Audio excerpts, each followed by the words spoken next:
Um, for those who don't know me, I'm a playwright, an actor, an educator, and also an advocate for the critical role I think culture can play in rewriting the world to be a little less incapacitated by conflict.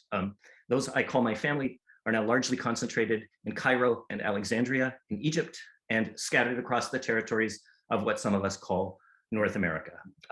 My 15 or so plays have been performed in a lot of places. Doing your own bio is the worst, sorry. I'm currently, I have positions at various theaters, including Artistic Associate at Vancouver's New World Theatre, which I led until 2019. My current joke title for myself is Emerging Elder. If you're not familiar with the Siminovitch Prize already, it's Canada's top theatre honor, and please don't forget that. It provides remarkable artists with the public recognition and financial resources they need to deepen their practice and make an even greater contribution to the theater in this country. Over $100,000, a remarkable amount, is awarded annually to playwrights, directors, and designers who go on to inspire others and create unforgettable theater. The Siminovitch Prize will be awarded this year on December 1st for directors this year, and the call for nominations is now open until July 6th. I have also been given explicit instructions to say that I was the 2017 Siminovitch Prize laureate for playwriting. There you go, I said it. And truthfully, it's one of the big reasons I am currently able to focus most of my time on writing a pile of new plays. So I'm very grateful. Thank you again for joining us for today's conversation, which I'm very excited about, a titch nervous too, but excited. Today's event will take place primarily in English with perhaps some French content. If you would like to listen in French only or English only, please click the interpretation button at the bottom of your Zoom screen.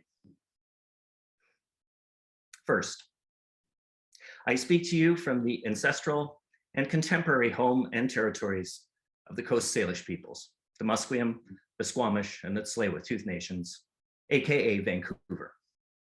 More specifically, I speak to you from East Vancouver in a neighborhood called Grandview Woodlands, where artists like me moved into dilapidated bungalow rentals in the 1990s, and where it is now too expensive for almost anybody normal to live.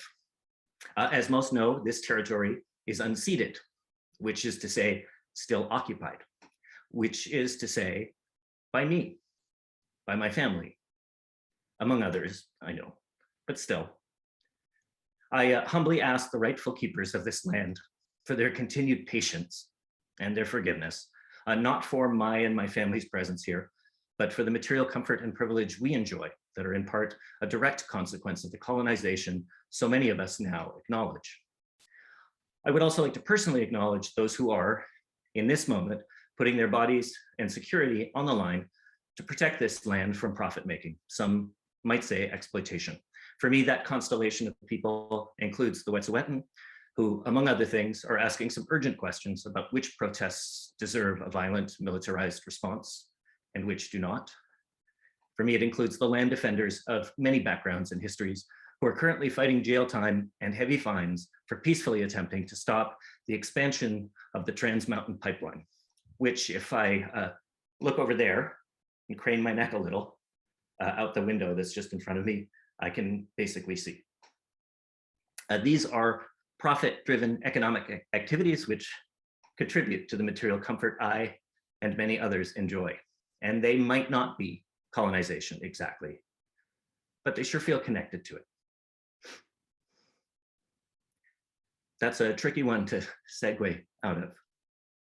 Which feels true at this moment in our collective history to me? Many segues feel tricky. What also feels tricky for me at this moment, see what I did there, is I am remarkably excited about this conversation, in large part because of the speakers we have with us, who I'm going to introduce you to now. For those of you who've been to a forum before, we're trying something a little new. We've asked each of our panelists to prepare opening remarks in response to the complicated question, who gets to tell whose story? And maybe also whose story gets told and how. We've asked them to answer it in 5 to 6 minutes in whatever way makes most intuitive sense to them, a manifesto, stories, jokes, a difficult question they're wrestling with in their work, whatever. Honestly, you're in for a real treat. We will start first with Marta Chavez. Marta Chavez is likely familiar to many of you. She's a prolific, hilarious, and dynamic Latin Canadian LGBTQ award-winning comedian, actor, activist, and playwright. She's known across the country for her coast-to-coast stand-up tours, her many appearances on Just for Laughs, the Winnipeg Comedy Festival, The Debaters, and as a regular cast member on the CBC show Because News. Marta was the 2018 Canadian Comedy Awards Stand-Up Comic of the Year, and her comedy album, Chunky Salsa, which always makes me laugh, was featured among the 11 best comedy albums of 2019. Take it away, Marta. Hello, can you hear me? No, can you hear me? Yes, you can hear me. Thank you. Merci pour m'avoir ici ce soir. I am very honored that you invited me to such a distinguished exchange, if you wish. Honored and intimidated. But I have a lot of stories to say, and I have been saying my story on stand-up stages for 25 years. My name is Marta Chavez. I was born and raised in Nicaragua. But because some people cannot get enough political instability in a lifetime, I moved to Quebec.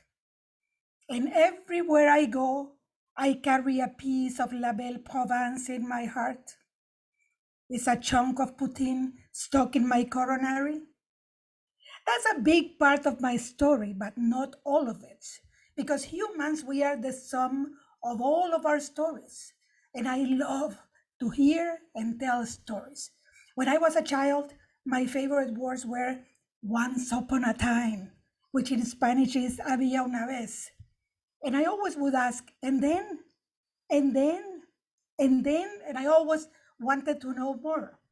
Fortunately, I was born in a family of raconteurs, especially my witty grandmother, Toñita, who regularly regaled us with fantastic tales that she said she heard from her ancestors. And I would repeat them, but I would add, like I had that kind of inclination to add more to their stories. And like she would tell us, for example, she would tell us about this old guy, that if we didn't behave, would kidnap us and eat us. And it didn't make sense to me, because I would tell my grandmother, but my mom says that we are stinky and smelly. How can anybody eat us? And my grandmother would say, yeah, but you taste like chicken. So, my grandmother, she knew about magic realism even before the world at large knew about magic realism. It is something that I love too. I started my life in Canada as a refugee, and now I am in Canadian show business. The government of Nicaragua will never be able to find me. Canadian show business is the Witness Protection Program. I grew up during the revolution in Nicaragua, and it was tough. It was tough. They never asked me, the rebels, they were recruiting the children from Catholic schools, but they never asked me, because I had this gift of gab. I like to talk, They never asked me. It was tough growing up during the revolution. In my high school yearbook, I was voted most likely to talk under torture. Once I said that joke here in Toronto, and a woman followed me after the show, and she said to me, torture is not funny. And I said to her, yeah, I know, that's why I will talk. But if you know me, the joke is not about torture. The joke is that I have a big mouth.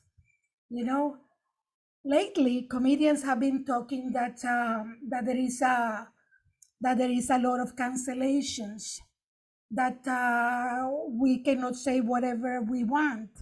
But that is not true.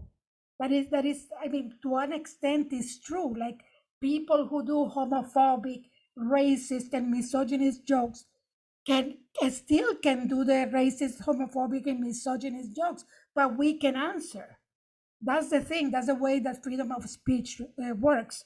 If you say something evil about some people, we now have the mouth to answer. That's the way it is, right? But I was recently in Central America, and I went and did some shows. And, I am basically fearless on stage. Like I tour all over Canada, even in remote places where they had never seen a Spanish woman, maybe they had never even seen Modern Family, let alone to hear somebody with my accent. And I have no fear. But I went and did some shows in Guatemala, and I was like very scared of cancellation. It was like being Nick Walenda and walking the tightrope. I was scared, that they will cancel me, because when they cancel you in Central America, they really cancel you. And they make your family pay for the party that you won't be aware that the party exists because it's your funeral. That's the way they cancel you in Central America. And in Central America, they don't know much about Canada. They think that Canada is this place where there is a lot of beautiful snow, like they see in the Christmas cards. But now, with the story of the Freedom Convoy, people have heard about Canada. My cousin Julio, he says to me, "Hey, I hear that in Canada they are having a revolution, huh? But what a nice revolution. They have jacuzzis in the revolution. They have bouncy castles in the revolution.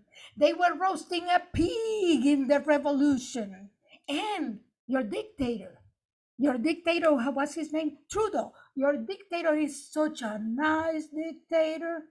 People showed up to the presidential palace because they don't know that the Parliament Hill is called Parliament Hill. They call it the presidential palace. So he goes, people showed up at the presidential palace with signs telling the prime minister dictator that they wanted to, fornicate him, with the big signs that said F Trudeau, F Trudeau, F Trudeau. My cousin goes, oh, what a nice revolution. You can show up at the house of the dictator and tell him to F himself. That doesn't happen in Central America. You know how you know that you're not living under a dictatorship? The fact that you can complain about the dictatorship. There was a woman outside a pot shop, this woman, and she's smoking a joint, and she has the sign, F Trudeau. And the CBC interviews her, and the CBC asks her, why are you with the convoy? Why are you protesting? And she goes, because we are so oppressed. So forget about being oppressed. That's appropriating my story. Canada is not a dictatorship. So anyway, those are some of the jokes I've been doing after I was on forced retirement because of the pandemic. Because comedy is contagious, literally.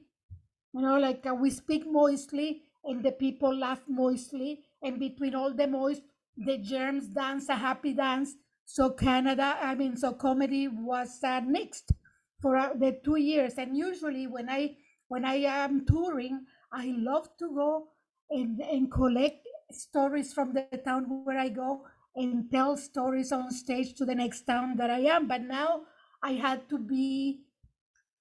look inside me. And that's the way I'm writing my second hour of comedy, if you wish, but from interior stories that I, as a comedian, had to investigate, because I didn't have stories from outside. Francisco Quevedo, a Spaniard poet, he said, life is but a dream, and dreams are just that, dreams. I tell my dream on stage, I can't escape it. And I am one of the lucky ones. I am a woman with an accent who has a voice. More precisely, I am a Latinx Canadian lesbian with a voice. When I began doing stand-up comedy, I didn't know that I was going to be, to be more than some idiot that tells jokes to make people laugh. As it turns out, I am a role model, because the purpose of telling and listening to stories is to recognize ourselves and find the clues to reconstruct the path that other lays out for us. We would be lost without our stories. It has been more than challenging for women, not to mention people of color, LGBTQ plus 2S, to find our lineage. It has been very hard to find our lineage, our songline, our totems, our ancestors. Harder to retrace the path we followed until we came to be who we are. Harder to define ourselves outside the definitions imposed on us. That is why it is so important to listen and to tell the stories that we live. When I began stand-up comedy in the last century, in 1994, I had no role models. There was nobody I remotely recognized as someone like me on TV or movies or comedy stages. Now, I am it. I am a role model. And first I was reluctant to accept that role because it bears a lot of responsibility. But now I accept it. Thank you very much. Thank you so much, Marta. And I know that Zoom's a weird form for stand-ups, but the laughter was huge in the chat, just so you know that, if you didn't see it. Thank you so much. That's absolutely great.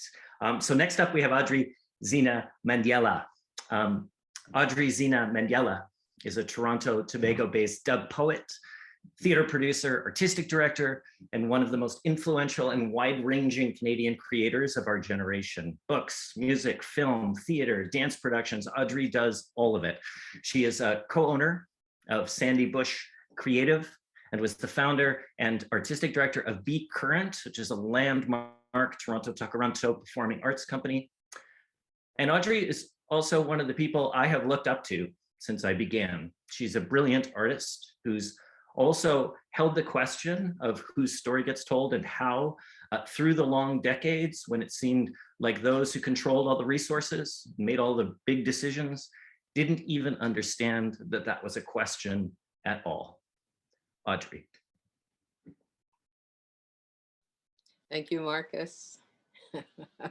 A lot of words, and that's mostly what we're doing today, talking, and this whole question of who has the right to tell whose story. I've jotted down a couple of paragraphs just to, start myself on there. And it's, I hearken to the 1970s when women like myself, and I say women like myself,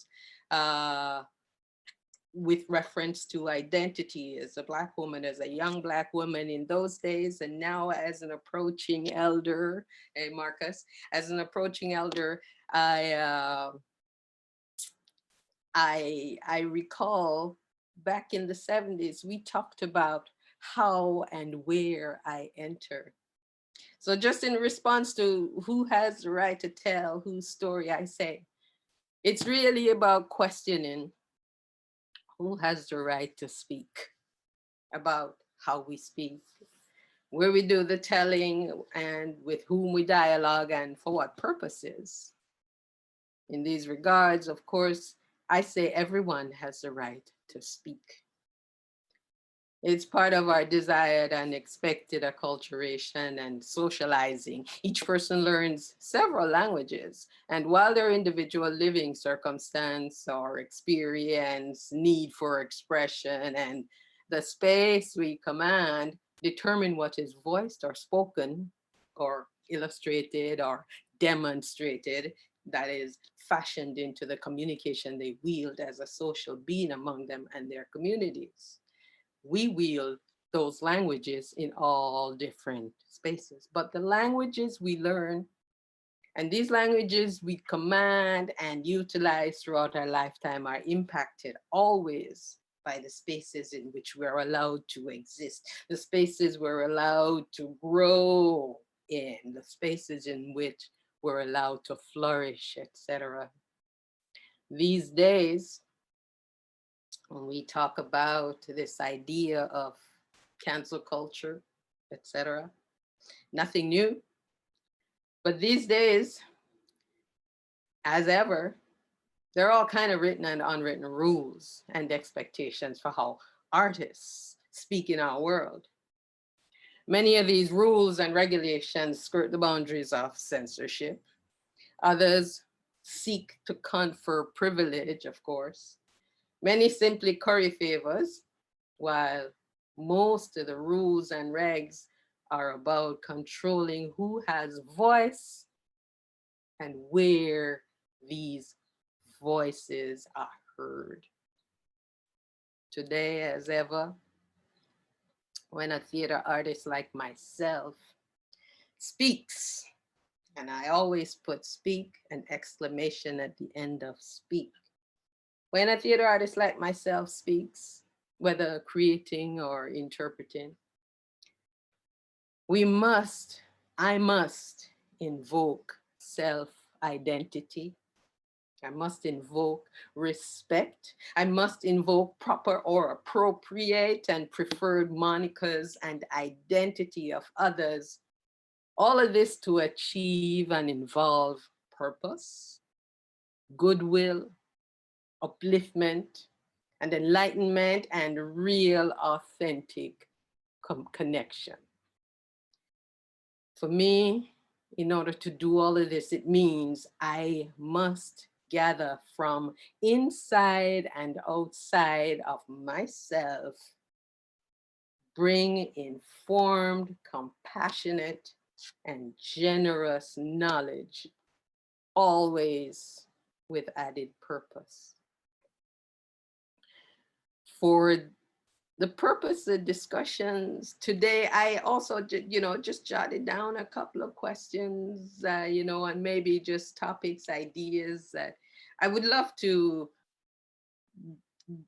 get a sense of where people are and, just chat about them. And one of them, that the first thing that occurred to me is always about whose gaze do we bring into being, whose gaze do we have in front of us as collective beings. And it seems like in our world here, particularly in Canada, that gaze, and it's always that in whose perspective are we talking from or to, and and it's about that audience connection that we pull to.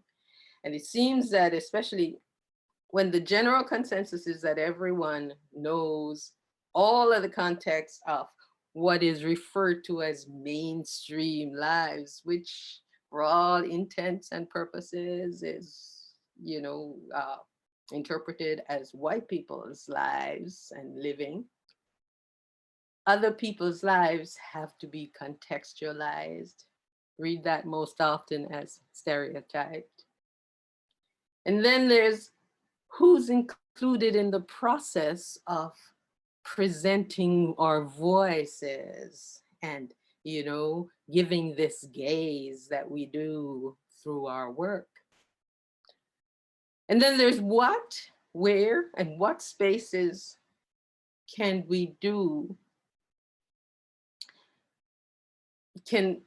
When you look at whose gaze, that mainstream gaze that we are sort of funneled into, where then are the spaces for the others of us to access, as in really, especially for theater, who gets programmed and why?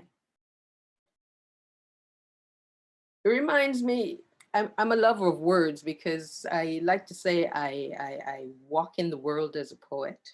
Everything I do is just me slinging poetry on some kind of canvas, whether that be recording or theater stages or writing or dance, or film, whatever it is, that's just a canvas for my poetry. So in me looking at words ever since I was young in university, you know, I have always, I even remember the dictionaries being one of my favorite kind of books, you know, as a 6-year-old. I didn't even realize that really 6-year-olds don't read dictionaries, but I did. And, you know, so I grew up with having the knowledge that words have roots, you know, and the roots usually go way back. As an adult, I realized that a lot of these references or roots of words in our modern day languages, and especially, you know, take for instance, English. If you have like a word a day on some app like dictionary, which I do, you know, so every day I look at least at one word in very much detail. And when I look at the roots of the roots that are referenced for most English words and, you know, daily words, I ask the biggest question: why are age-old African languages never presented in dictionaries as roots for modern, quote, Euro languages? Even though when you examine the root languages proffered, usually Latin or Greek and sometimes Sanskrit, they resemble and sound like languages in Africa which have much, much, much, much older roots. But of course, I don't know about others folks' experience, but the truth is no land south of what is demarcated as the Sahara Desert, which really has no geographical boundaries. Nothing in anywhere that's designated sub-Saharan land in Africa has influenced modern day life. That's what we learn. And all of this lack of influence includes the blood jewels and precious ores that drive information tech of today. So you never get any references to African languages, no matter how old they are, no matter how they've influenced our today speak. And then of course, there are the good languages, those that are tongued, I'd say, by the colonial majorities. Almost always settlers in discovered vistas or new worlds. The English speaking or French speaking or Spanish speaking majorities who flee from Europe to occupy our new worlds. The keepers and workers of these new worlds, natives or formerly enslaved or indentured folks who mix their home speech with what is almost always referred to as just prating with differently accented tongues. These speeches, these voices, these words, these sounds are forever berated as being unable to speak properly. One small example before I kind of sign off. I just did a production in Montreal, a Black theater workshop and Lalicorn co-pro of an African-American script called Pipeline. The production was done in 2 languages, 2 different runs, an English run and a French run. The French run was facilitated particularly by a French translation of the African-American script by Dominique Morisseau. Now, I don't speak, for all intents and purposes, I don't speak French, but here I am, director of a French production in French. But of course, I ensured that my associate director, Tamara Brown, who speaks French and English fluently, lives in Montreal. We were a team working on this together. And I think we did a great job. Folks loved the shows, both in English and French, and particularly in French. But the experience of having all Black folks on stage speaking French is a very new thing very new thing in Quebec. And one of the things that we were continually encouraged throughout the process of setting up this French language production was that to ensure that the Black folks speak good French, proper French, not the Haitian-based or the West African-based French that they may be used to in their names and families, etc., and communities. This we resisted hard, of course, because for us, whatever our speech is, whatever our voice is, whatever our tongue is, once we're communicating and we're telling the stories, it's all good speak. That's where I start, folks. Thank you so much, Audrey. What a great and helpful story. And also, I just think of the reference to the minerals, the kind of speech that is facilitating all this speech that we're doing right now. Thank you so much. Next up is Andrew Kushner. Andrew Kushner is an actor, playwright, director, and Andrew works largely in documentary theater, using the real words of real humans to tell stories that literally represent their experience. Andrew is also one of the most thoughtful, gentle, and relentlessly ethical storytellers I have ever met. He is the artistic director of the socially engaged theater company Project Humanity in Toronto, Toronto. He has co-written two books coming out in 2022, Moving the Center from Talon Books, and Hope in a Collapsing World from U of T Press, which is drawn from Andrew's work with young people. And I've had the pleasure of experiencing some of this work. It's remarkable, it's courageous, and it's utterly human. Andrew.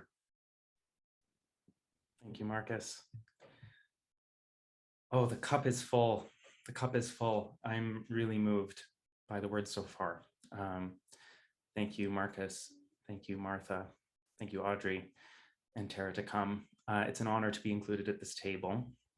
And many of you I've had the privilege of knowing and esteeming for some time. And thank you for a chair. Thank you for a chair tonight. My name is Andrew Kushner, he, him. All of my grandparents hail from Ukraine, Ukraina. I was born here in Canada, in Montreal. My mother made me feel very special a little over 20 years ago when she said, "There's no such thing as a gay Ukrainian." And I have since found many, a tribe of unicorns. Slava Ukraini. By way of introduction on tonight's theme, I feel compelled to read a bit of writing from my play Small Acts, which was produced in 2015. This was a piece of documentary theater created of interviews I did primarily with queer Jamaicans and Jamaican Canadians. In Small Acts, I sought to understand the experiences of refugees who had escaped virulent homophobia in Jamaica and what my relationship to that was. It became a work about permission, about story, about injustice, and to whom an injustice belongs, which may have something to do with who gets to speak, exclamation mark, to an injustice, who needs to listen. I played myself in Small Acts, and about halfway through the show, I share the following with the audience. And these are things that came up in interviews and conversations I'd had about the project. And so Andrew says, "Someone said to me, you should know this investigation of yours, when I hear the stories you're focusing on, they really hurt me. Do they hurt you? Do they cost you something to listen to them? Because if they hurt me more than they hurt you, I'm not sure that you're the one that should be telling these stories." And then someone else said, "Just tell the truth. If a story needs to be told, use your privilege, to tell it." Someone said to me, "This is going to turn out to be just another white knight story. Well-meaning white guy investigates the barbarity of Black people. He shows them how they're not being good to each other, and maybe, just maybe, they'll change. It's Dangerous Minds. And you're Michelle Pfeiffer." That same person said, "No one is going to tell you the truth, the real truth. No one is going to show you their Black pain because you don't deserve to see it. You can't be trusted to understand what it means. And they said, why do we have to keep seeing white people discover Black suffering? Why is that the only way we get to hear our own stories? Someone said, the situation for gay people in Ukraine is pretty shitty. Why don't you focus on that story? Someone said, how do you leave Jamaica better than you found her? Is that possible? Someone said, people are trained to admire power. You have power, and that's why no one will confront you on this. Someone said, white people get to tell whatever story they want, and what's worse is that they'll be believed. And then someone said, you can't change who you are, but you can try and change the conversation. What's the conversation I want to be having? That's the excerpt. I realize it risks centering whiteness, but I hope, in fact, that it may do the opposite too, that it may decenter whiteness. I hope tonight we get to speak to the notion of centers. Who is at the center of a story? Some of the speakers before me, Audrey and Marta, spoke to this. For whom has a story been centered? This is as much about the gaze as it is about visibility, about the listening ear as it is about the voice speaking. It's about relationship. It's about encounter. My feeling is that there has to be a multiplicity of centers. It's a must. That's the only way we're going to change our own ecology, and beyond that, change our broader society. I'm really looking forward to having this discussion. Over to you, Marcus. Thank you, Andrew. Yes, thank you so much. And also Michelle, Michelle Pfeiffer made me laugh as well. Thank you so much for that. Next up, we have Tara Beagan. Tara Beagan is of Lecatmach and Irish, quote, unquote, Canadian ancestry. She calls herself a proud half-breed, which is a phrase that makes this half-breed very happy to get to say out loud. In my view, Tara is also one of the most rigorous and urgently necessary writing voices in this country. Her more than 30 plays tell the stories we, and by we I mean I, need to hear. The stories of the Indigenous peoples of this place and their ancestors. Stories and experiences of all kinds, I think it's important to say, not just tragedies. Stories that have been systematically and ruthlessly erased, literally buried by the colonizers of these lands. Tara is the co-founder and director of Mohinisis, or Calgary-based theater company Article 11, which she runs with the equally gifted artist, designer Andy Morrow. And of course, Tara was the 2020 laureate of the Siminovitch Prize for playwriting, which, as we already know, is a very big deal. Tara. Thanks, Marcus. And thanks to everyone who made this all happen. Yeah, this feels big and good. So thank you. Before I say anything, I just want to say that I'm always moved to hear people who have cut trail, people who didn't have elders. I've had elders in this industry, and people who haven't. It's huge, and I feel the absence of that.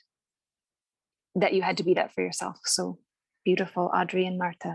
Thank you so much. I'm here in Nitsitpi and the Nehiyawak land.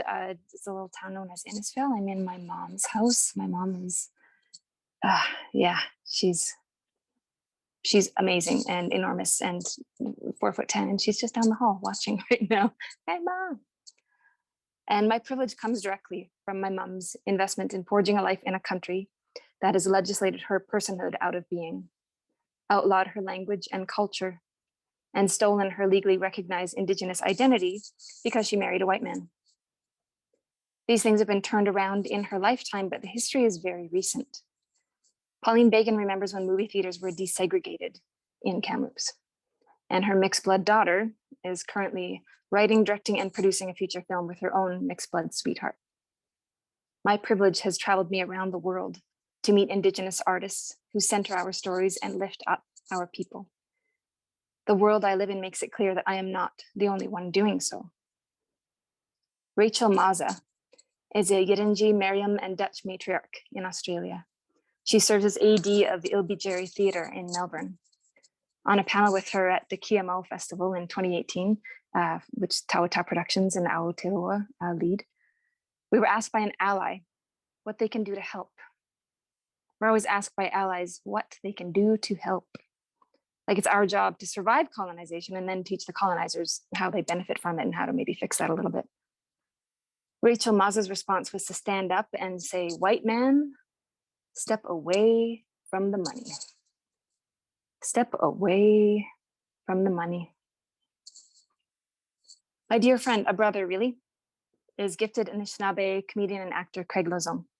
His talents and skills are massive. I asked him how he moves from deeply sorrowful character work into brilliant comedy sketches of his own creation. He said his approach to any character is similar in that there has to be love in it. You can't make fun of something if you don't love it.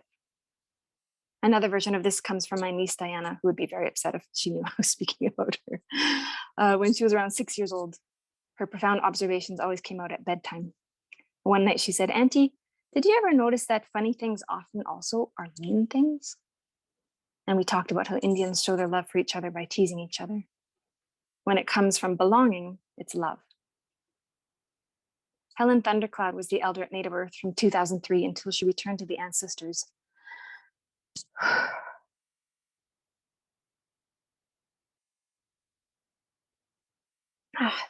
Those come out of nowhere.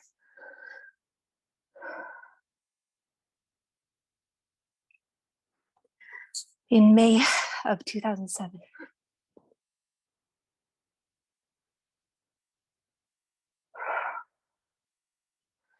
I knew Helen most intimately from my time as community liaison for Native Earth. Okay.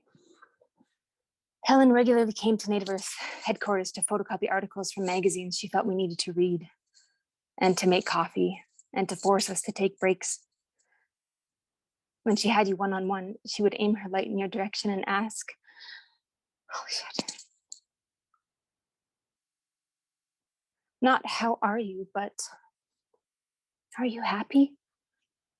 A much more disarming question. It inspires knee-jerk honesty. When I was coming to the point in my life when I first had to take distance from Native Earth, I asked Helen what I should do. I felt torn about leaving, as it had become my art home. It was a big part of how I self-actualized. I asked Helen, not just because she was our elder, but because my response to her, are you happy? That day was to fight tears. I explained my situation to her and noted all of the people I'd already sought opinions from. And she very plainly said, if you have to ask, you probably already know. So what I know. Step away from the money intended for others. Move with love. And you probably already know whose stories you should not be telling. For Indigenous people and for stolen people on this stolen land, it's more complicated. I'm unconvinced about whose stories I can tell. My most produced play, Jury and Izzy, features a woman who lives with severe fetal alcohol spectrum disorder. This play was given to me by my ancestors, by the ancestors. It wasn't just mine, others came. And I wrote it as best I could. I did my research and I have people living with FASD in my family, but I am not one of them. Was it my right to write this? As Yvette Nolan taught me, the play itself is not about a woman with FASD. It's about how Canada infantilizes Indigenous people in order to oppress us. Does metaphor grant full access? Sounds like bullshit to me. Did writing this cost me? Yep. Arguably my most successful play is Dear Woman, a solo performer work where the protagonist is two-spirit. I've never experienced discrimination when dating outside the perceived hetero norm. Can I understand Lila's love for her Gloria? I feel I can. Did I have the right to write her? I don't know. Does Cherish Violet Blood performing Lila give me a free pass? Probably not. I do know we are all on Indigenous land. We didn't come here from some distant mother country to create a better life for ourselves or our children, grandchildren. We survive on our own stolen land, knowing we can never return to them unintruded upon. There's no privilege that can be granted to our communities that will make up for what has happened here. As a start though, I strongly suggest you don't write an Indigenous story if you don't have ancestors who've been buried here for thousands of years. If the survivance of your people has not been impacted by a story, it's not yours to tell. If you tell that story and get paid to do so, you are poaching the trauma your people have inflicted on others. That's double dipping. And it's not cool with sovereignty of voice or chip dip. Thanks. Thank you so much, Tara. Yeah, and thank you to all of you, chipped it. Thank you to all of you, and I'm gonna for extraordinary statements and I'm gonna invite you to turn on your mics and cameras so we can all see you. And I'm struck as I listen to all four of those. How much, and I kind of count myself on in this as part of this, how much we have to say about this question. And I think for obvious reasons, as folks have all, and I include you in this too, Andrew, as people who've thought a lot about whose story gets told as part of what we do, necessarily. And I have this little niggling voice in my head too that's going, oh no, well, the people who haven't had that direct experience that that we're kind of referring to feel like, ooh, like, and I worry about that, and I find that really interesting too. I don't really have an answer for it. A friend of mine, a brilliant artist with a ton to say about this question, he texted me to tell me he was signing up, and then he texted, not a subject I'd want to broach in public, and I went, oh. And I wondered if I should be more worried, because I didn't feel that worried. But I think we're in a really interesting time, and this is how I'm going to kind of frame handing the questions to you guys. Because it feels to me, and this is part of it, there's this kind of long overdue reckoning happening, right? Like particularly in bigger, more resource venues. The Siminovitch Prize is actually not that resource, but it holds a kind of power, right? Because of what it does. And finally, it feels like we're dealing with this question of like whose story gets told, and how and by who. And at the same time, and you guys all, or not all, but several of you refer to it, there's this fear. And to be clear, I have had this fear that social media and so-called council culture is going to lead us to censor ourselves as storytellers and not take risks out of fear of being called out. But what I don't think gets talked about as much is that there are a lot of artists who've been wrestling a lot with these exact questions for a very long time, because that question, who gets to speak and what, and I mean, all four of your pieces demonstrated this, is actually central to their work and who they are in the world, and that's you. And so actually I want to start by turning to you and begin by asking each of you questions about what you have done with that question in your own work, as opposed to starting with what others should or shouldn't do, which is where this conversation always seems to kind of want to go. Marta, I want to begin with you, if that's okay. And I desperately want to make a joke that I probably shouldn't, but it's like chicken. It's Latinx children taste like chicken. Middle Eastern children, it's more like lamb. It's more lammy. But anyway, I just had to do that. Marta, you've talked about how I'm gonna steal it. What? I'm going to steal it. Yeah, you can have it. You can have it. Like, I want a joke royalty. Is there such a thing? Okay. Marta, you mentioned that like Jerry Seinfeld was an inspiration to you, and you wanted to tell jokes like him that were about nothing. Yeah. But then you also wrestled with, had to focus your material on your identity and the aspects of your identity that you talked about in your opening kind of offer. And again, chunky salsa, that makes me laugh every time. But can you talk about that? What's that been like? Like, if you started there, what changed? No, is it the audiences? Is it the gay? Yeah, go ahead. Well, I used to live in Montreal at the time when I began doing comedy, where the festival is, where Just for Laugh is, and everything. And I always wanted to like, I love the art form, but I felt that I was limited by my accent. But then I took a workshop, and then the graduation was a comedy night, and then Then the next day I woke up like in this state of grace that this is what I wanted, like a vocation. But I didn't realize what I meant is with the Seinfeld example is white men that they can afford to talk about nothing, about whatever. I was, if you want to call it that way, trapped in my ethnicity and my accent. I had to address it. Because the audience were curious. As I said, there was no one like me when I began, so they were curious. And even if I didn't want to do it, because I may have been already tired of that material, I would have to refer to my accent. I would have to refer to my ethnicity. I didn't talk at the beginning about the lesbianism because exactly that, what I thought, or rather they told me, other comedians told me that's way too much for the audience to digest. Way too much information, and also, everybody comes out at their own step, at their own rhythm. And when my mother passed away, I came out because then I wouldn't have to think, oh, I killed her. Until she passed away, I felt, I don't know how to explain it. It was not a conscious closet that I said I'm going to be in the closet, but it was maybe the cosmic reaction of the mother that I didn't want to have the rejection. And then all the scissoring came out.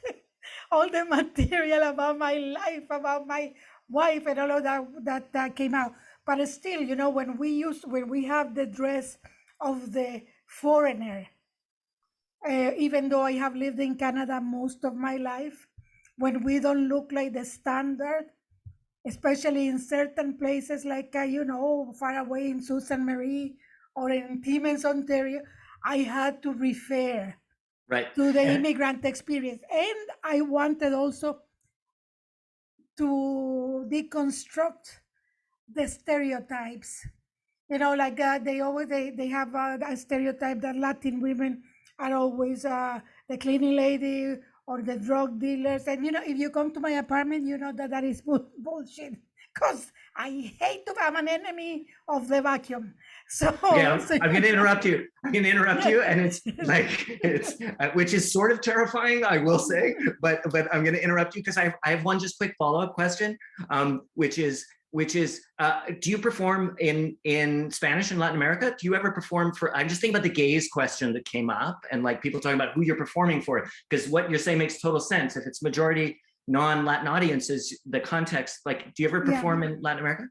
Yeah, I perform in Latin America. The thing is that here in Canada, I am a fish out of water. Yeah.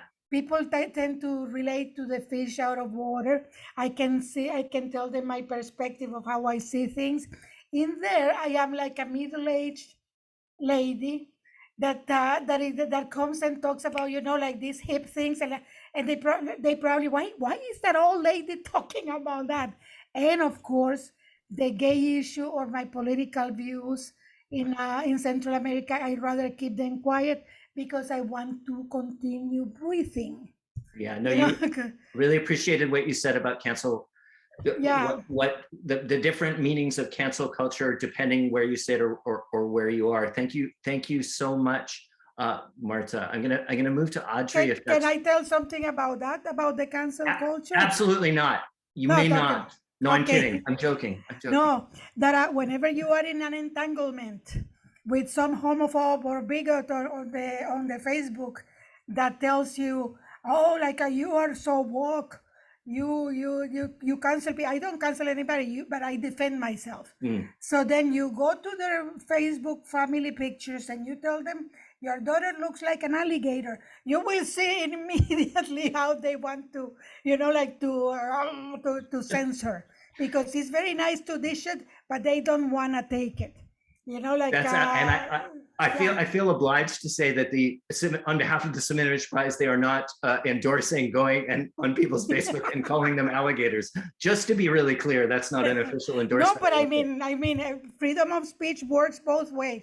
Somebody insults you, you can answer. Yeah, and I'm just actually joking too. Audrey, I want to turn it to you for a second, if that's okay. I'm I'm thinking about something you said, and you've talked about, about part of the responsibility in relationship to this idea of who tells a story and how is it bringing informed, compassionate, and generous knowledge and all the things you talked about before it with added purpose. And I'm wondering if you could give an example of that. You talked about the thing in Montreal, but what's been a time where you've done that or not been able to do that, like done it unsuccessfully? Like both are great. Do you know what I mean? Like what that kind of means to you in really practical terms.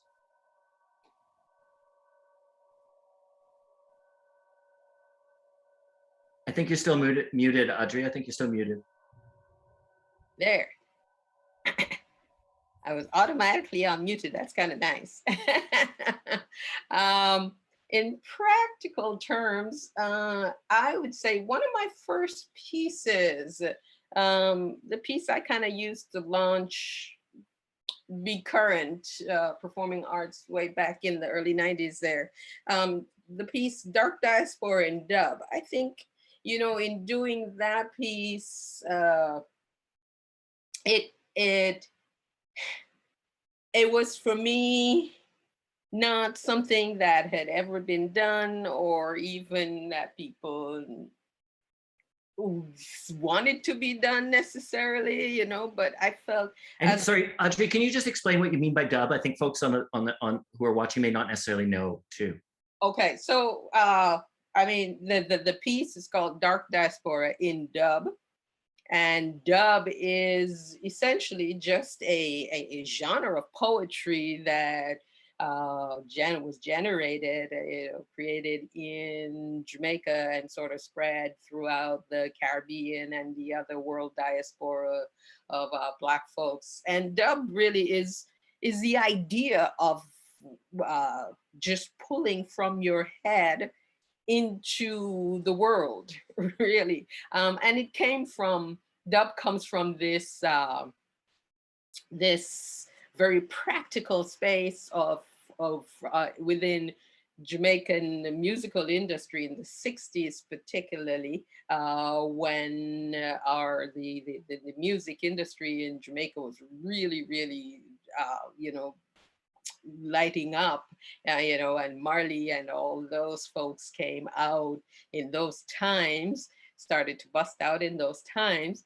There was a phenomenon in dance hall where when you have a single record out, you have one side, and then the second side, the B side of the single was the dub side. And the dub side, everybody and anybody could actually just do what they want with the music, the instrumental music that's set out, So poets started to dub too, and without the music background, but certainly with the embedded music and rhythm within the speak.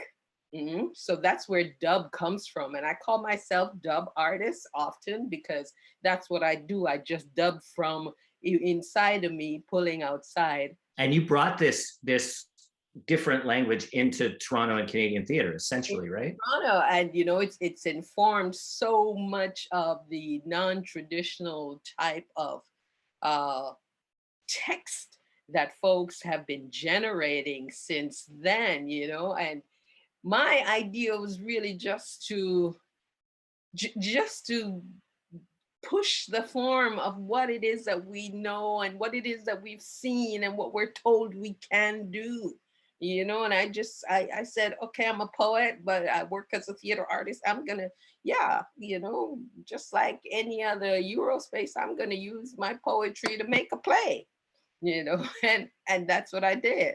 Hey, can I jump in? I'm sorry, I'm steering you kind of in directions here, but it's sort of chasing my interest here. Like, have you only ever done that with other West Indian or Black artists? Or have you ever attempted to work with white artists or Asian artists or whatever, or disability-based art? Or have you ever tried that? Is it something? Have I? Have you had any interest in it? Truth is, I'm interested in any kind of collaboration, truth be told. But you know, in a lot of spaces, I'm a kind of pariah, mainly because I'm a hermit. I also, you know, so I don't go chasing after stuff.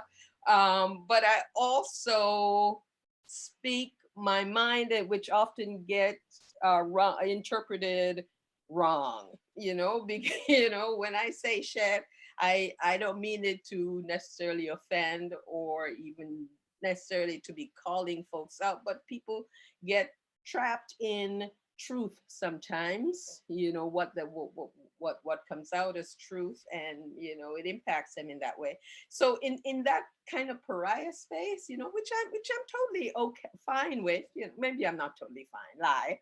I think maybe I'm okay with it because I've had to work with it all my life. Right. You know, when I say shit and people get offended, you know, if I know people are offended, then I'll try to fix that. But that's never the intent. You know, so like I said, I don't go chasing after stuff, but I'm open to all kinds of collaboration. I've done collaboration not necessarily with writing, but in other spaces, certainly with directing and so. But you know, and I try to display the very intents I have with that collaborative idea in those spaces. You know, so I'm always open, and I love that. You know, because I never want to be designated to just one spot, one space. Yeah, you've talked about that, and hopefully we're going to get back to that too. That like being the Black director of the Black play, or the that thing. Yeah, absolutely. Thank you, Audrey. Both the pariah and totally open. I love it. That's a good thing to kind of hold together. I'm gonna move. I'm gonna move to Tara. Tara. One of the things you said that really struck me is when it comes from belonging, it's love. And in my view of your work, like it comes from a very deep sense of belonging to your communities in a remarkable and kind of clear-eyed way. But you're not always telling your story, right? Like you're telling other stories that come from other people. Yeah. And I'm curious about how, because I know you put a lot of thought and into it, like in plays like In Spirit, or even one I read very recently, a workshop draft, Rise Red River, in which you're clearly telling stories that are not directly yours, they're from your communities, but how you navigate, because a lot of those stories are super high stakes and really profound and real, and revealing a thing to a lot of folks, including myself often, who just don't, you know, are ignorant. I'm wondering how you work with the sources of those stories. Like what are the ways in which you do that make you feel good about the work you're doing, if that makes any sense? Mm-hmm. Yeah, it does make sense. Thank you. Oh yeah, you know, it might come back to what you kind of spotlit in my intro, which is the half-breed thing. And I don't know if the Maria Campbell who's attending right now is like the legendary Maria Campbell, and if it is, I don't want to know that, because then I'll get even more nervous. But I was taught in my early 20s to reclaim that term half-breed when Yvette Nolan passed me a copy of Maria Campbell's absolutely legendary book. And ever since then, I've followed Yvette's lead, and I always have more than one copy with me so that I can pass that along to the next half-breed who comes my way with, you know, an open heart and mind and wanting to find their way in this world. And, you know, it's the old cliche of half-breeds bridging at least two worlds, sometimes way more than that. So do I feel like I belong to my community? I do. I belong to my mother. I belong to my cousin Sharon. But if you drop me in any house on the res in Coldwater and said, you know, this person, they might go, no, but come on in, you know, it'll be fine. But yeah, that community, that land very much so does own me.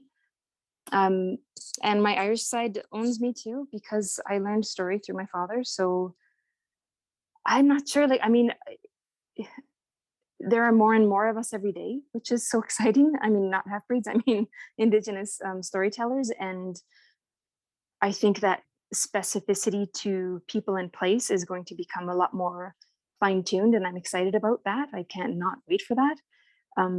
Right now, I mean, the Nakapmach playwrights that I know are myself, Kevin Loring, and I mean, she's Mixie, Magapma Stalo, a Sabletooth, but Kompa Bob as well. So, you know, there's only 3 of us, but we write outside of our Lakapma experience. There are things that go across our communities that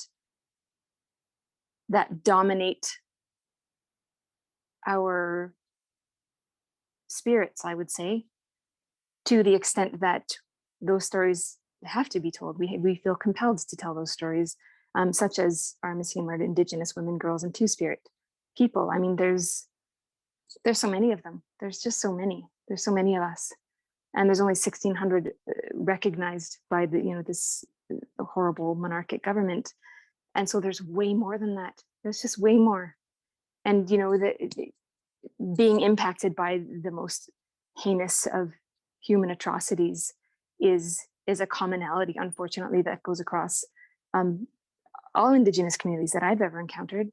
And by the same token, and as I often try to remind my niece, we do inherit our ancestral traumas, but we also inherit those ancestral talents, survivance, humor. I mean, so I guess we look to, it's hard to say the specificities of being Indigenous because of, obviously we're not a monolith. That's very clear to everyone, I think, by now. But the way that we create more of a collective identity, you know, and the internet's played a big part in that, you know, passing around memes. For some reason in Indian country, memes of Leonardo DiCaprio saying Indigenous stuff is really big. I don't know how that happened, but there he is. Like, I don't know what that's about. Or like quoting Reservation Dogs now, brand new series, but it is validating our existence. It's huge, and there's so many more of us now, and it's so thrilling. And I don't know, you know, Rise Red River is set literally in the bed of the Red River, as you know, and it's Anishinaabe country, and it's Métis country, and it's you know, there's many people who've gone through there, but primarily that's who's there. Many Cree as well. Oh, I'm gonna get in trouble with somebody, a whole bunch of other people. So, and that's not what I am. But I was raised, I came into being at Native Earth, which is a gathering place, and where all of those people shared things with me. The first time I ever smudged was at Native Earth, you know, so I'm an urban Indian in many ways. So that doesn't really answer your question, but. And also, I just also wanted to point to something else, and I love the meme thing too, because of the playfulness in it, and but also just actually really specifically, like I know within Spirit, like working with family members, or, you know, and taking real care very specifically with the folks that you're, you know, that are impacted directly by the work, not at all questioning your right to personally to tell these stories or anything. Like, I mean, I totally identify with the half-breed stuff, but just the actual specific things, because I think that's something people are really searching for. It's like, how do I actually, somebody said it's relations, right? So how do I do that? And it's not your job to teach us, but you've put effort and time into figuring it out in your own work. Yeah, of course, and everyone will do that differently in the way that feels like it is of integrity. You know, I joke about quoting my niece, and she'd be mortified, but she'd also be pleased. And I have had her permission to quote that little nugget of hers before, so I just take that permission and run with it. But yeah, when I tell family stories, I get my family's permission, because it's not just me it's going to impact. It's not. And when those shows are out there, when they are even just a reading, there's an energy directed towards where the source of those stories that they're going to feel, that's going to have an impact. I believe that. So I have to make sure that my loves are okay with that. My identity doesn't give me permission. Yeah. Thank you. Turning to you, Andrew, and some part of me is like saying, Marcus, don't say this, but I kind of have to. I'm sorry. It's just like, which is just that, like, so glad to have you here. And I want to ask you about documentary theater, because you do a very specific thing that is so connected to this idea of who gets to kind of how we shape stories. But I just want to say, like, we're in this weird time too, where, like, for so long on these panels, I suspect Tara or Audrey or Marta were the only brown person, right? And now we're in this time where there's only one white person. Like, it's like, and it's happened. Yeah, and it's so interesting. And I want to acknowledge that, because it's this weird dynamic going on that nobody really talks about because it feels scary. But I feel like that's kind of what we're here. So I just want to acknowledge that, say how thrilled I am that you're here, and say I want, part of the reason you're here is I want to talk to you about this work you do, which is take other people's words and experiences, right, that are lived and real, and attempt to shape them.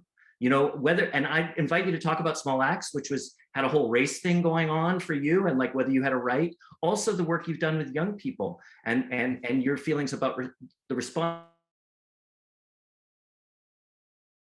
to their own story, or to be the voices of their own stories. So I just kind of invite You paused there for me a little bit, but I think I caught sorry. the end of that. It was about responsibility. Yeah.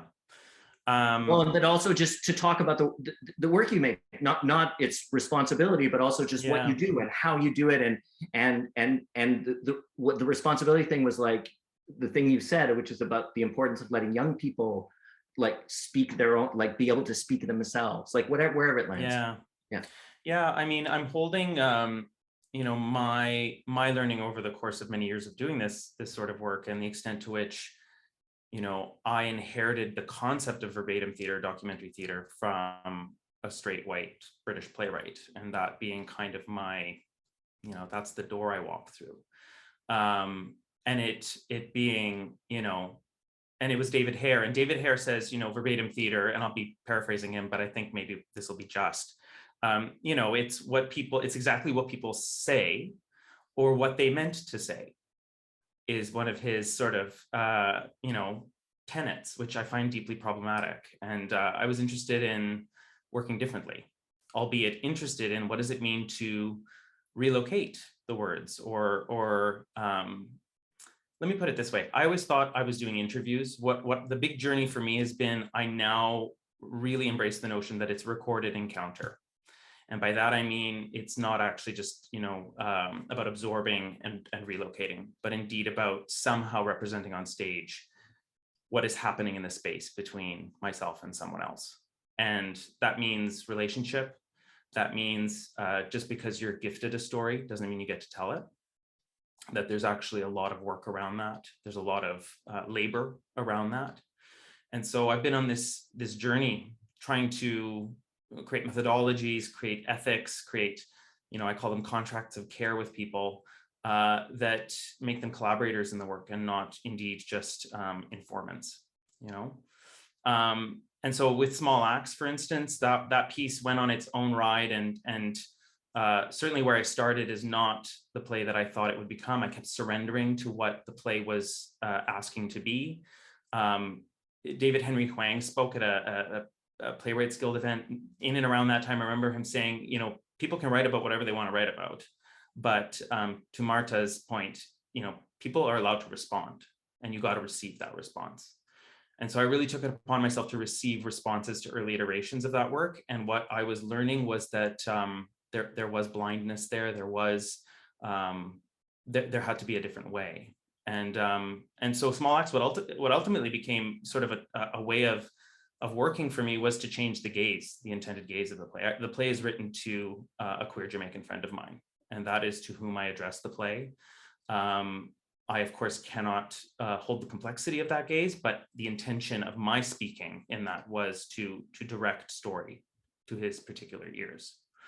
And that had certain impacts. And then to your point, Marcus, about young people, I mean, I was just talking about this the other day. I mean, I think we really presume that by virtue of having traveled the country of youth, like we once were young, so we come from that place, so we can speak to it.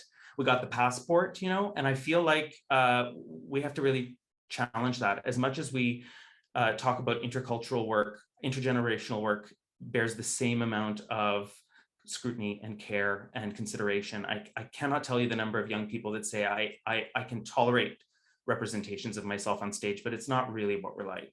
It's not really what our lives are made up of, you know?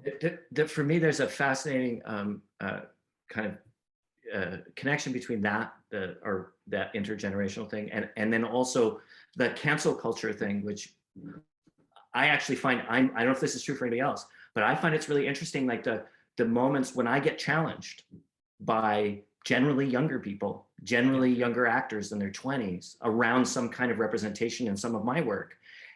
And almost always, my back goes immediately up. And I'm like, what are you talking about? Like, what are you talking about? I'm like the guy who's been woke for a long time. Like, don't you dare tell me, you know, and often in my case, it's about non-binary representation. I'm curious, like, and so that's such an interesting, I don't know, it's just interesting, like our relationship to the young is super interesting to me. I'm curious if for anybody, like that moment where something you've, and it, again, I describe it happened to me, where something you've represented, someone's taken exception to, and either in a way that was meaningful to you, or in a way that, you know, I mean, for me, that's the most interesting one. Does anybody have any like experience of that? I mean, you talked a little bit already, Andrew, about your play, but like where, I don't know, where not canceled, but, oh, I got to think about that. Taught. Yeah. Yeah, Marta? Well, the other day I said the word, that's crazy. I said, and somebody told me that we are not allowed to say anymore that is crazy, because it is a painful disease that some people have. So I replied, well, but I am crazy, so I can talk about the crazy. Like, you know what I mean? I think that everything it depends on the intent. I think many things depend on the intent. If you intend to offend mentally ill people with that, because you know what, if you say that's bonkers, you still mean that is crazy. So the euphemism, and then let's say you're being evil with saying, oh, that's fucking people, it's crazy, it's bonkers. The intent is to insult those people.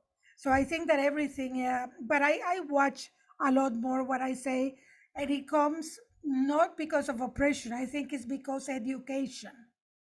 Because education, I don't want to, like, for example, there are words that I didn't, being a non-native speaker of the language, I didn't know up to maybe 10 years ago that the word Indian was insulting, you know, and so then I think that with education comes responsibility. It's not that I'm watching what I want to say because I don't want to offend you. It's because I realize that is offensive, and why am I going to use it? Why am I going to use it? It's so interesting too, because and I'd be curious, Tara, Audrey, what you think of that, because I know a lot of young people would be like, to me, they'd be like, and I think that too. I'm like, but hang on, intention. But they'd be like, no, it's not about intention. It's not about intention at all.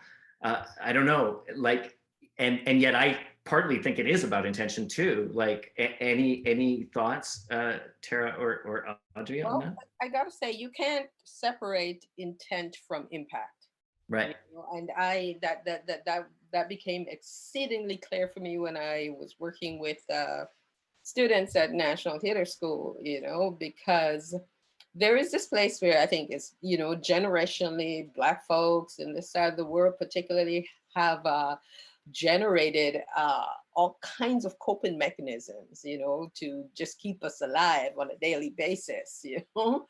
But young people today, they don't necessarily know those. A lot of it really a lot of those coping mechanisms have not been passed on in the ways that we trust they would, you know. But and I think what may be responsible for the mechanisms not being passed on is the fact that the young peoples are operating in very different spaces today, how they mix and what they do. And we have to be aware of that. So when we say things with a certain intent, the impact it's going to have on those on the young people's, it can be very, very unexpected. For instance, while directing at NTS, I said to one of my one of the students about a character in the piece we presented, that the character was like a slave driver, and immediately I felt that this may actually cause harm to her, because I am throwing her, I was throwing them at that time in a space actually be thinking and dealing with slavery and all of that, when that was not my intent, but that could have been the impact. That's fascinating, Audrey. It's a really great example. I super appreciate it. It's ridiculous to say, it feels to me anyway, but we're almost out of time. I'd like to offer Tara any thoughts around this as a kind of a question without pressure, but any thoughts on that? Yeah, it's an interesting thing to be in a situation now where younger people are teaching us, as you said, Andrew, being taught by the young people. Because, I mean, and certainly when I was, 2 decades younger, I would bark my corrections at people, and that's not a place to start a conversation. So I understand when I'm being taught by someone younger who reminds me of younger me, it's up to me to create a conversation from that barking. And if it can switch to conversation, then I know that they don't think I'm beyond hope. So I am teachable, and so they're not going to write me off. And so that's a huge gift. Thanks, Tara. It makes me think of a very good friend of mine I've known for a long time, who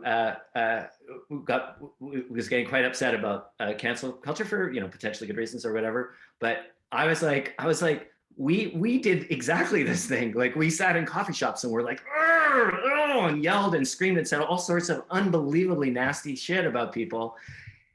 But we didn't do it as a long form, Wikipedia style essay on social media. It's like, and there's still, anyway, so there's something in that for me, which speaks to me too, in an attempt to ridiculously try to wrap this up, because I feel like we're just kind of getting rolling, but about relations, which feels like something that came up and is in all your guys' work, that idea of relationship, and that if I draw anything from this and just try to remind myself all the time, is like that it is in actual relationships with each other that we are able to navigate conflict and difference and all the things that are an embedded and actually really important part of dramatic, conflict's important, right? That's what we do. That's our job in some ways. So I'd just like to thank the four of you so much. It is such an honor and privilege to have the four of you, for such accomplished and extraordinarily cool people and artists with us. There's not time for a Q&A, just panelists, so you know that, but we will stick around in whatever way we can to just say goodbye. And I'd like to thank all of you so much for joining us. I hope the conversation was certainly super interesting and engaging for me. I hope it was for you. Please feel free to share with us in the chat any thoughts you have, or I usually think about, and because we'll pass them to the panelists, but I usually think about it also not like, what did I think of this, but like, what came up, right? Like, what occurred to you? Like, just remembering something that occurred to you. I think that's really helpful generally. And also very important to thank the support of hundreds of donors who donate to the Siminovitch Prize every year, because without those donors, there would be no Siminovitch Prize. And, and we also thank our supporters specifically for this event, helping nurture innovation and excellence in Canadian theaters. In Canadian theater, the Kingfisher Foundation, Tricon Residential, the Gerald Schwartz and Heather Reisman Foundation, the RBC Foundation, and the McLean Smits Family Foundation. I would also like to personally thank producer, curator, Michaela Lilly Davies, and executive director, Aimee Yppersteel, both of whom are an extraordinary pleasure to work with and bring such incredible rigor and joy to these processes. So thank you so much to both of you. And once again, thanks to everybody for tuning in, spending some time with us. We hope to see you again for the next Siminovitch Forum in September. Good night, everybody. It was great having you. Thank you so much.